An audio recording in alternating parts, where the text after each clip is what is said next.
have some time to look at questions 1 to 4.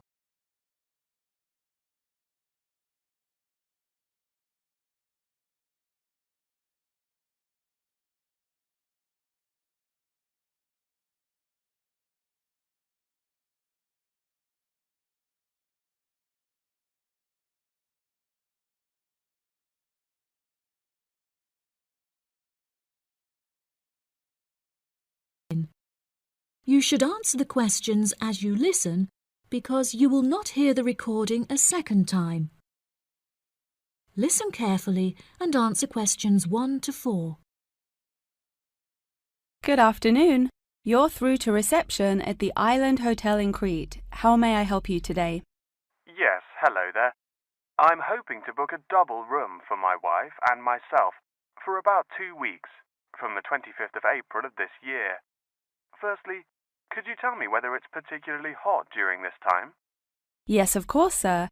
During late April and early May, the daytime temperature shouldn't exceed 19 degrees Celsius. But the weather has been rather erratic and difficult to predict in recent years, so I am unable to say for certain. Okay, that sounds good. My wife doesn't like going outside when it's very hot. I haven't booked flights yet, but I must say that I'm unfamiliar with Crete and its transport system. Does the hotel provide an airport shuttle service? Yes, sir.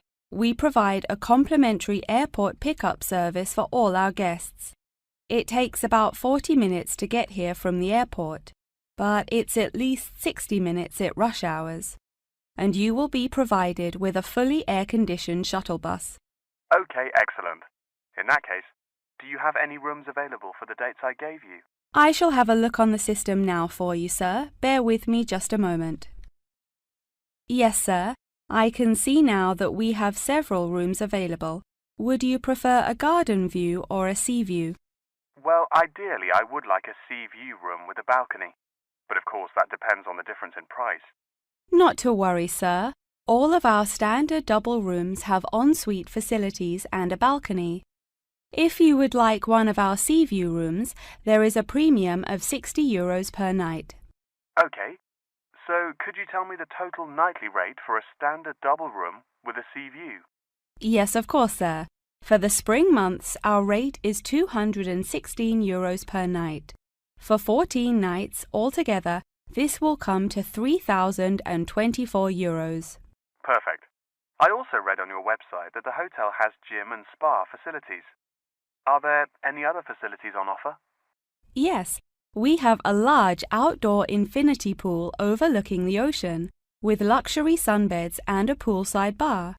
We also have 3 full-size tennis courts, where we run a popular doubles tournament, with the winner receiving 2 all-inclusive spa day vouchers. Goodness, I shall have to brush up on my tennis skills. Before you hear the rest of the conversation, you have some time to look at questions 5 to 10.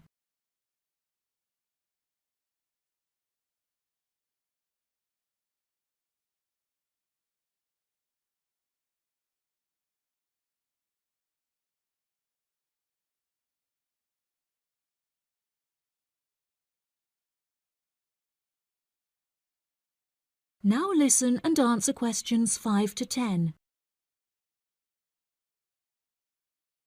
Are there any other activities organised by the hotel that we can partake in? It's just that it's our wedding anniversary on the 30th of June, and I would like to provide my wife with the perfect romantic getaway. I can assure you, sir, that your wife won't be disappointed. Ours is a 5-star resort, which is renowned for its luxury and beauty. In terms of activities, the hotel provides thrice-weekly entertainment. On Tuesdays, guests will take a minibus and partake in learning to cook succulent fish dishes with our Michelin-starred chef Enrique. The class will take place in a beautiful valley deep in the Cretan hills, where guests will be treated to an intimate piano performance by our in-house concert pianist Pedro. On Wednesdays, a select number of guests will be fortunate enough to explore the mountains by helicopter, before being transported to a tropical Cretan garden by shuttle bus. Finally, on Thursdays, after a fancy dinner, we provide a spectacular fireworks display, which guests can view from the comfort of a cable car. Oh, wow. That all sounds absolutely wonderful. I shall book the room now, and then I need to look at flights so as not to become extortionate. Would you like to take my details now or later? That is the end of part 1. You now have half a minute to check your answers.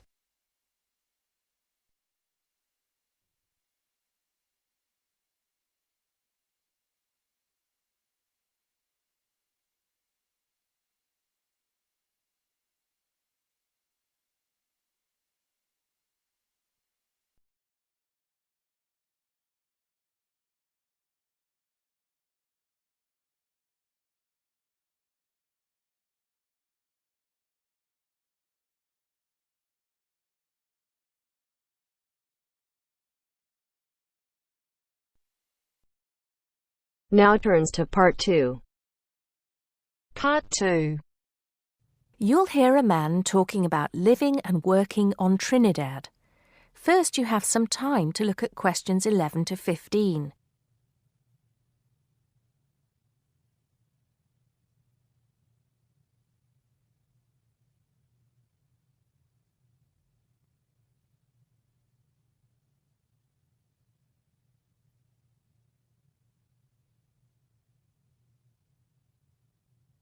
Now listen carefully and answer questions 11 to 15. Hi, I'm Steve Pinfold, and I'm here today to tell you about my gap year, which I took about 20 years ago. Unlike many students these days who go travelling or get some work experience between school and university, I decided to do something completely different after finishing my degree. I applied to work for a charity organisation. What it does is it sends people with particular skills to countries where those skills are needed. Apart from having some experience teaching English to summer school students, I didn't have any particularly useful skills, I thought, but luckily I was still accepted. I had to find the money for the flight, but you get free accommodation. I stayed with a family of 5. And you do get paid, but not much. It's a bit like pocket money, enough to get by. I worked in an orphanage and taught English at a local school. Where was I? Well, originally I was going to be sent to a village in India, but at the last minute the organisation decided to send me to Trinidad. Now, this is a fascinating place. It's an island in the Caribbean. Well, in fact, the country is actually 2 islands. The smaller one is called Tobago, which is connected somehow to the word tobacco. Anyway, there I was, a young white guy living and working on an island which is mostly a mixture of descendants from Africa and India. The Africans were originally brought over as slaves, and the Indians came later as indentured workers. That means they agreed to come for a specific time, but many of them stayed. There are also some Trinidadians of Chinese and British origin, though the native inhabitants were basically wiped out by colonialization. I myself felt completely accepted and had the time of my life. The language everyone speaks is English, so there was no problem for me there, but some concepts don't quite translate. They're pure Trinidadian. There's the term liming, for example, which means sitting around watching the world go by. Also, there's the famous carnival, when the whole island is taken up in playing mass. For a whole month, around February or March, it depends when Easter is, everyone's busy preparing costumes, practicing calypsos, soca and steel pan music, and most importantly, partying. Before you hear the rest of the talk, you have some time to look at questions 16 to 20.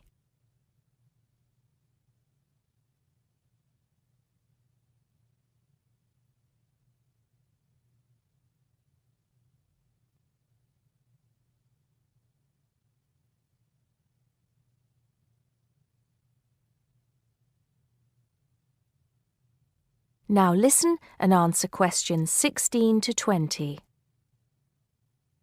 When the actual official carnival starts, it's days of 24-hour dancing in the streets. In Trinidad, it's called whining. You've probably seen this sort of thing on TV, in the more famous carnival in Rio, or even at the Notting Hill Carnival in London. Many people join bands, each one of which has a theme. For example, the Sea or Jungle Fever, and they have costumes designed and made to go with the theme. These can cost $1,000 for the king and queen of each band. They're incredible. The whole city is a non-stop party zone full of colour and sound. It's serious too. The bands are in competition and the winner gets $1 million. Sorry, I got a bit carried away with those memories. Back to my real job there. The orphanage was called St. Augustine's, and that's also the name of the place where it was, St. Augustine, a town just outside the capital city, Port of Spain. I didn't have any particular job description, just to be with the children and tell stories, sing songs and play games. Oh, and we also went camping in the jungle once. I could tell you a few stories about that particular escapade. Every time I arrived at the gate, kids would come running towards me, shouting, with big smiles on their faces. The younger children seemed fascinated by my blonde hair and loved to touch it as if it was something miraculous. The English teaching I did 2 days a week in a primary school for 6 to 11-year-olds. The kids may have been poor, but they all wore neat and clean uniforms and were so respectful and enthusiastic. I've now been teaching for many years in different countries, and I still think those were the best students I've ever taught. What else did I do while I was there? I swam a lot. Can you imagine what it's like swimming with dolphins and with pelicans diving into the sea right next to you? More seriously, I trained to be a Samaritan. That's someone who listens and supports people who have problems with their lives. Overall, what I took from the experience was a sense of being in another culture, or rather cultures. As humans, we all share many characteristics, but we express ourselves in various ways. In Trinidad, there are lots of different communities and religions, and so many different kinds of festival to see. Hindu, Muslim, Christian, as well as some rather mysterious African traditions. There are quite a few Rastafarians too. Trinidad is, as Americans are fond of saying of their own country, a melting pot, where everybody is greeted warmly. Go and see for yourself. I'm not sure how it's changed since I was there, but I'd love to find out. That is the end of part 2. You now have half a minute to check your answers.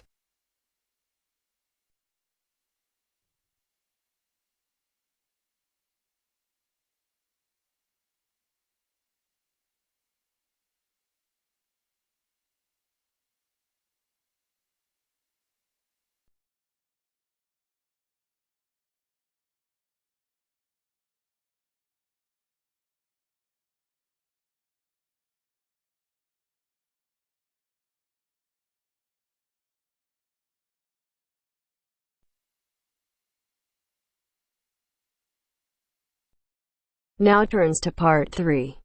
Part 3. You will hear a conversation between a professor and a student talking about taking a course. First, you have some time to look at questions 21 to 25.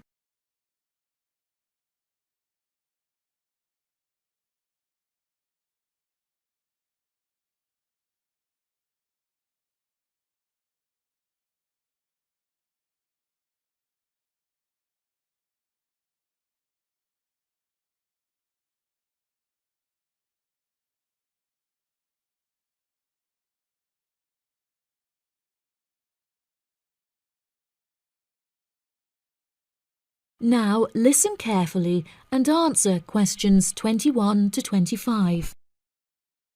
Excuse me, Dr. Twain. May I speak with you for a minute? Of course, please come in. I'm Charlotte York. I'm considering taking your course in tourism. Right. Well, Charlotte, how can I help you? I have been considering studying tourism. However, it is such an important decision that I would like to seek some advice about it first. Would you mind answering some of my questions? Absolutely. Fire away. Well, I have been discussing courses with my parents, and they are concerned that I will not be able to get a well-paid job with a degree in tourism. The reason that I want to study the course is that I have a great interest in the subject, and I think I would really enjoy it. I believe the only way that I will enjoy my life is if I enjoy my career. Happiness is far more important than money, don't you think? Absolutely. I would much rather be happy and poor rather than rich and miserable. Money cannot buy you happiness. I'm glad you agree. You needn't worry about money, Charlotte. A large part of the tourism course is dedicated to teaching students how to manage finances, a skill that you can apply to your everyday life as well. I would also recommend that you take a sideline course in time management, as this can be incredibly useful in efficiently planning your workload. Efficiency is the key to success. I'll remember that. Now, I have found that some students have natural talents that really help them to succeed in the course. Communication skills, for example, can be very beneficial. Do you have any strengths? Maths was always my favourite subject at school, so I really enjoy solving mathematical problems. However, I find statistics quite difficult. I have always been very capable and self-sufficient. I have a lot of confidence in my abilities and will take the initiative in situations without needing to depend on anyone else for their help. That's a really great quality to have and will be particularly useful if you choose to study tourism. That's great. I would recommend that you spend some of your time researching the course. A lot of people who are uneducated on the subject claim that tourism is a shrinking industry and that it will become irrelevant in the future. If you study the published research, however, you will see that the truth is quite the opposite.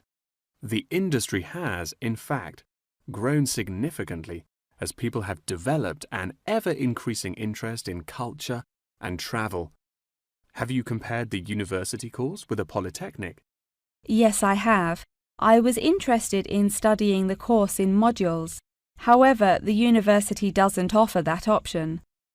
I don't have enough funds to be able to attend an expensive university, so I was relieved to see that the course is quite affordable. I also considered attending a summer school instead of university to save money, and so that I could work during the rest of the year. But I really wanted the university experience. I think that university would suit you well. Before you hear the rest of the conversation, you have some time to look at questions 26 to 30.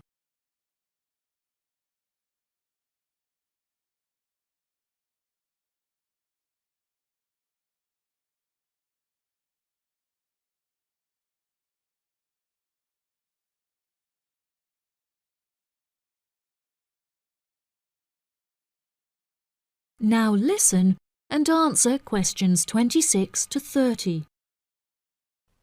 Now, what about the courses? Are you interested in any of the other subjects on offer? I have looked at a few. I was interested in travel and business as it sounds similar to tourism. That is really worth learning. However, be aware that it is difficult and will demand a lot of your time. Okay, that's good to know. You might find that Japanese is an interesting course and it will teach you valuable skills in speaking the language.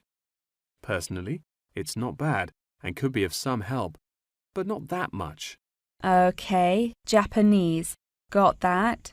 What about medical care? Well, if you have time, the course will teach you a lot about curing diseases and illnesses or dealing with injuries outside, although it's not essential. So, okay, if it's useful, I'll take it. If you enjoy using technology and are worried about fulfilling the entry requirements, computing is very relaxed about the skills that applicants must possess. I'm terrible with computers, so I'm not sure that I would enjoy that course. How about public relations? Yes, I would recommend that course.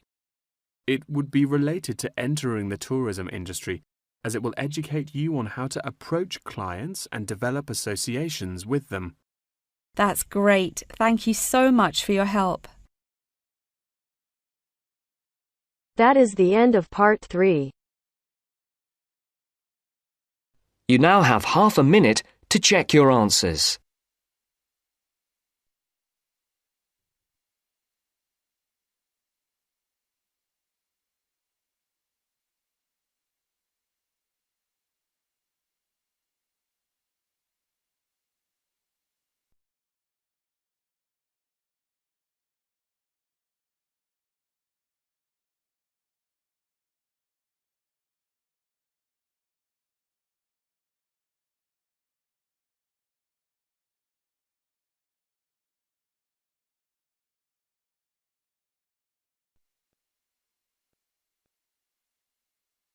Now turns to part 4. Part 4. You will hear part of a lecture about how adults and babies communicate. You should answer the questions as you listen because you will not hear the recording a second time. First, you have some time to look at questions 31 to 40.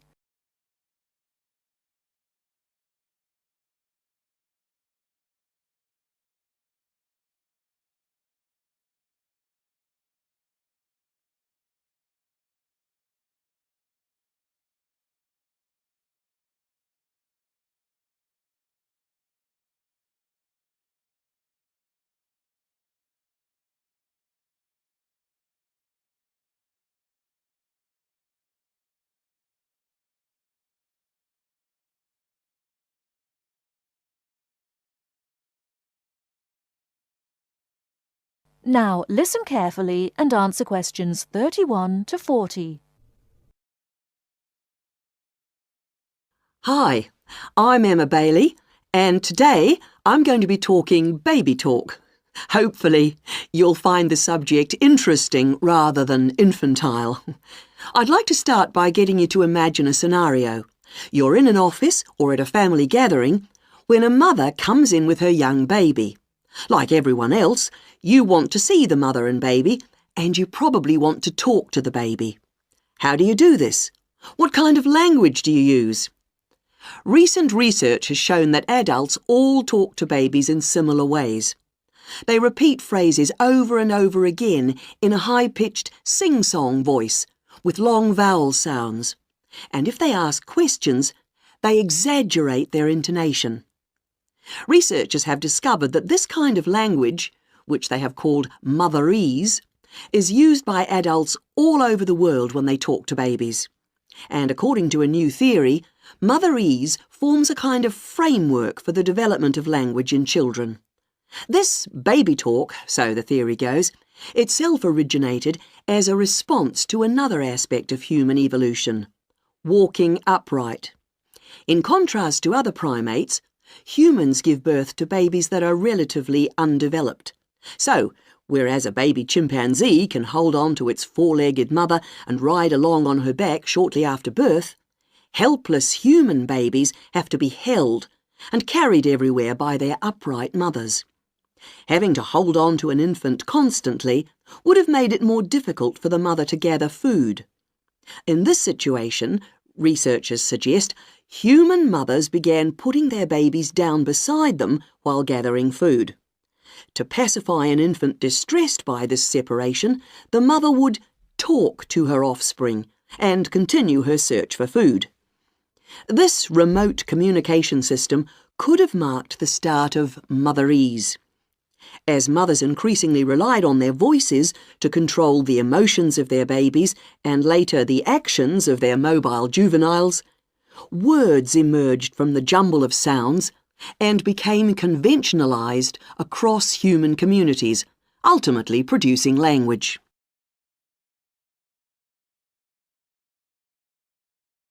Not all anthropologists, however, accept the assumption that early human mothers put their children down when they were looking for food. They point out that even modern parents do not do this. Instead, they prefer to hold their babies in their arms or carry them around in slings. They suggest that early mothers probably made slings of some kind, both for ease of transportation and to keep their babies warm by holding them close to their bodies. If this was the case, they would not have needed to develop a way of comforting or controlling their babies from a distance. It's not only anthropologists, but also linguists who challenge this explanation for how language developed. They say that although the motherese theory may account for the development of speech, it does not explain the development of grammar. Nor, they say, does it explain how the sounds that mothers made acquired their meaning. Most experts believe that language is a relatively modern invention that appeared in the last 100,000 years or so. But if the latest theory is right, baby talk, and perhaps fully evolved language, was spoken much earlier than that. We know that humans were walking upright 1.5 million years ago. This means that mothers may have been putting their babies down at this time and communicating with them in motherese. We can be sure that this is not the end of the story, as anthropologists and linguists will continue to investigate the origins of this most human of abilities, language. That is the end of part 4. You now have half a minute to check your answers.